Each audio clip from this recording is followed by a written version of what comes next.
After you get married, you have a bunch of tough decisions to make. One of those being, what do you do with your finances?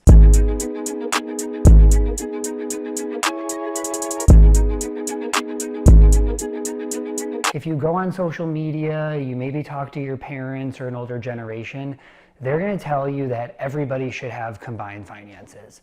And I don't think this is true. I do think there's some merit to what they're saying. Research does show that marriages with combined finances typically have higher survival rates or lower divorce rates, whichever way that you want to put it. But that doesn't mean it's the only way for you to combine your finances. Research is one thing, but now we're an entirely new generation, and oftentimes you have two working spouses, which is very different than what it used to be. So in this video, I'm going to walk you through the three main ways you have to handle your finances as a married couple. So the first one is entirely combined. So this is what I talked about before. This means all of your income, whether you have just one spouse working or both spouses working, you put all of that income into one shared checking account, and then you have all of your bills paid from that checking account, you save from that account, you invest from that account. Everything is the same. And to be honest, this is by far the most simple. But not everybody likes this.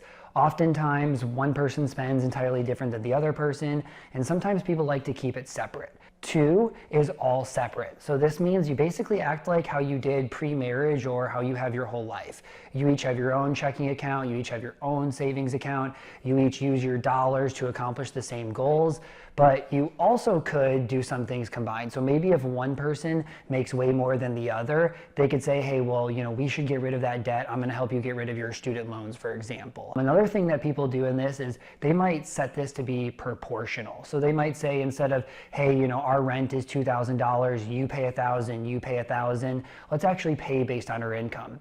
So let's say this person makes double what this person makes.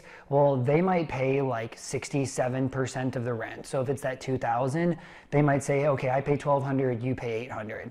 At the end of the day, there isn't a right way to do the entirely separate one. You just need to figure out how you're going to tackle shared goals. Maybe that's like vacations or down payment of houses. And a lot of times, relative to your income does start to make a lot of sense. Now, the third one is kind of a mix of the two.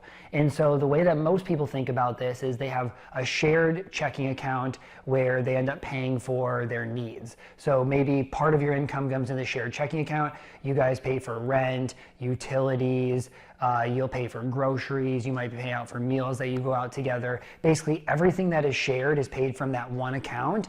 And then typically, people have then their own checking account. And what they do is they decide, okay, we're each gonna get $1,000 a month, or we're each gonna get 20% of our respective incomes. And with those dollars, that can be used for whatever wants that we have.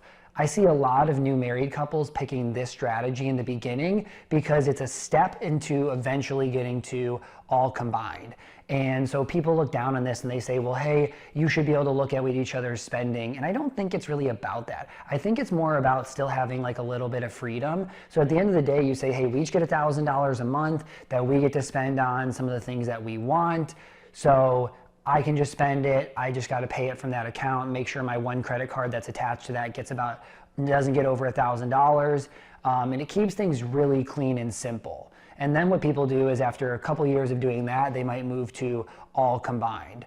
So there's a lot of different options that you have here. I think what's really important is sitting down, having a conversation, coming up with a system that is best for you, but don't be pressured into picking any individual one. Again, your goal could be to get to entirely combined over a few years, and doing the half combined, half separate might be the first step to getting there. Or maybe you are getting married later on. Maybe you both have been used to spending your own money and you don't really ever want to do combined, and so you're both going to do entirely separate, and that is totally okay. Don't listen to anybody else.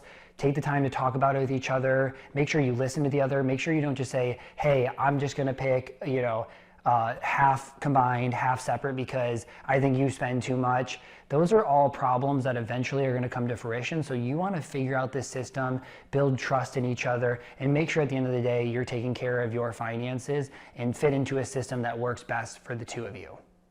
Thank you for watching. If you enjoyed this video, please leave a like and go subscribe to my channel for more personal finance content.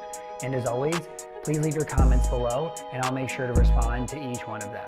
See you back next week.